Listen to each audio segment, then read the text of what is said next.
Estamos começando mais um programa Educação e Eles. O Ricardo de Azevedo, um escritor brasileiro, escreveu um poema intitulado Tudo sobre Leitura. A leitura é muito mais do que decifrar palavras. Quem quiser parar para ver, pode até se surpreender. Vai ler nas folhas do chão se é outono ou se é verão, nas ondas soltas do mar, se é hora de navegar, e no jeito da pessoa, se trabalha ou se é à toa, na cara do lutador, quando está sentindo dor. Vai ler na casa de alguém o gosto que o dono tem, e no pelo do cachorro, se é melhor gritar socorro, e na cinza da fumaça, o tamanho da desgraça, e no tom que sopra o vento, se corre o barco ou se vai lento. Também na cor da fruta, e no cheiro da comida, e no ronco do motor, e nos dentes do cavalo, e na pele da pessoa, e no brilho do sorriso. Vai ler nas nuvens do céu, vai ler na palma da mão, vai ler até nas estrelas, e no som do coração. Uma arte que dá medo é a de ler um olhar, pois os olhos têm segredos difíceis de decifrar. Para falarmos sobre a importância da leitura, hoje a nossa convidada é a Karina de Oliveira. Olá, Karina. A Karina é docente do curso de Letras da Unifev, graduada pela Unesp de Assis. É mestre em Estudos Literários pela UEM, Maringá, e doutora pela Universidade de Santiago de Compostela, na Espanha. É coordenadora do PIBID, Letras Espanhol, e colaboradora da rede temática Las Literaturas Infantiles e Juveniles del Marco Ibérico e Ibero-Americano. É um grupo de pesquisa, né, Karina? Ele trata o que, esse grupo, Karina? O grupo de pesquisa, ele trata basicamente das literaturas, então, infantis e juvenis dos países que estão envolvidos no projeto. Então, nós temos, por exemplo, Espanha, a parte da Galícia, outros lugares também, México e outros países que integram Portugal também. Então, cada um acaba mostrando como esses trabalhos relacionados ao público infantil e juvenil vêm sendo desenvolvidos. Que interessante isso, muito né? Interessante, muito rico. Você está em contato com várias pessoas ao mesmo tempo. Exato, e muitas línguas. Muitas línguas. Exato. Ô Karina, voltando à questão da leitura, o Drummond certa vez disse assim: a leitura é uma fonte inesgotável de prazer, mas por incrível que pareça, a quase totalidade não sente esta sede. Você concorda com isso, Karina? Acho um pouquinho complexa para a gente dizer em termos de concordar ou discordar, mas eu penso assim, a questão da leitura, se a gente pensa no contexto brasileiro, a gente sabe que o Brasil ainda caminha para construir um país de leitores efetivos, que tenham hábitos de leitura de um modo geral. Então, eu acredito que, assim, pensando primeiro na questão do prazer, eu acredito que a leitura é também prazer, mas ela também é desafio. Sim, porque sim. Entrar em contato com um texto, em alguns momentos pode ser simplesmente prazeroso, mas em outros ele vai ter uma demanda de trabalho um pouco grande da nossa parte, enquanto leitores. E, claro, depende de cada público, né? Sim. Mas, e pensando especificamente em questões de leitores no nosso país, aquela pesquisa que acontece de 4 em 4 anos, Retratos de Leitura no Brasil, sim, a sua última edição de 2006 mostrou que o número de leitores aumentou. De 50, a gente não tem um número tão grande, mas assim, um número de 50% para 56% de pessoas que já se consideram leitoras, e um número até grande, 70%, de pessoas que gostam de ler, que dizem que gostam de ler.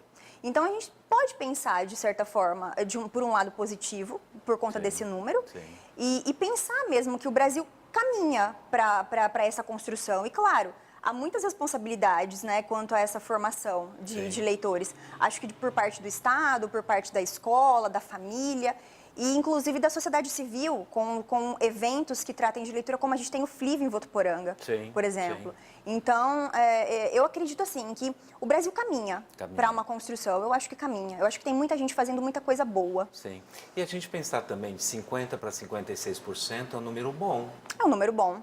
Né, para um país que está ainda se desenvolvendo nessa questão de sentir o prazer ou não, essa segunda opção também de sentir as dificuldades do ler, eu acho isso muito importante também. Exato, né? Porque a última pesquisa, elas acontecem de 4 em 4 anos, então os dados de 50%, eles aconteceram no período de 2011 e esses dados de 56 foram no período de 2015. Então, e aí o livro foi publicado ano passado. Então, eu acho que é uma melhora significativa. E se caminhar, e se esse caminho continua evoluindo, perfeito. Eu acho que a gente... eu acho que a gente chega lá. Eu acho. E é interessante que você falou assim, as duas vertentes, né? A leitura pelo prazer, que te dá o prazer, e a leitura que te possibilita enfrentar algo que te traz dificuldade e que, no fundo, no finalzinho, ele vai te trazer um certo prazer.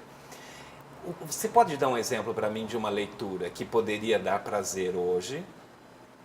Você, particular, qual a leitura que você fez na sua vida que te deu prazer? Falando assim, nossa, que legal ter lido isso. Você lembra alguma coisa que te vem à cabeça, assim?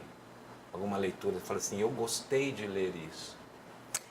Eu acredito que a minha pesquisa de doutorado, acho que foi um momento, ao mesmo tempo, penoso e prazeroso. Então, assim, a parte teórica, ela foi penosa. Ela sempre costuma ser um pouco mais penosa, né? Mas, por exemplo, a parte do corpus, que eu trabalhei com literatura juvenil, então, assim, eu pude, tanto a literatura juvenil brasileira e a galega, então, esse momento, esse encontro, né, com essas obras, por exemplo, brasileiras, né? O Outro Passo da Dança, do Caio Ritter, Sapato de Salto, da Lígia Bojunga, obras da Lígia Bojunga, que esses dias eu, inclusive, comentei com o pessoal de letras, foram obras que me deram muito prazer em leitura. Então, assim, leituras que agregam muito significado para a vida. Então, essa parte do corpus, assim, trouxe um prazer gigantesco mesmo. Que legal. A parte teórica sempre é mais, né? A parte, é o desafio, né? É o desafio, isso. Karina, o poema que eu li do Ricardo de Azevedo fala assim, que a leitura é muito mais do que decifrar palavras. Em que sentido a leitura é muito mais do que decifrar palavras? Bom, muitos teóricos já disseram, né, que a leitura não é meramente decifrar ou decodificar. Então, a gente sabe que é muito além disso, né? Eu acredito que quando a gente entra em contato com um livro, vamos pensar na leitura também de um modo mais amplo, talvez, né? Quando eu entro em contato com algum tipo de texto, é uma relação que acontece ali entre a leitura, entre aquele material que eu vou ler e o leitor, né? Uma relação. E a partir disso, são universos novos que se constroem, né? O significado que o leitor vai dar para aquela obra, para aquele texto, e as modificações que acontecem no leitor, porque eu acredito nisso também. A gente nunca sai da mesma forma que entra em qualquer material de leitura que a gente faça. Independente da forma como você concorde com aquilo, que você discorde, você sai diferente. Sim. O Freire já dizia, né, que você, como que era que ele dizia, que existe a leitura de mundo e a leitura da palavra. Isso. Ou seja, que uma pessoa que ela não tem a habilidade da leitura do signo linguístico, mas ela sabe ler o mundo.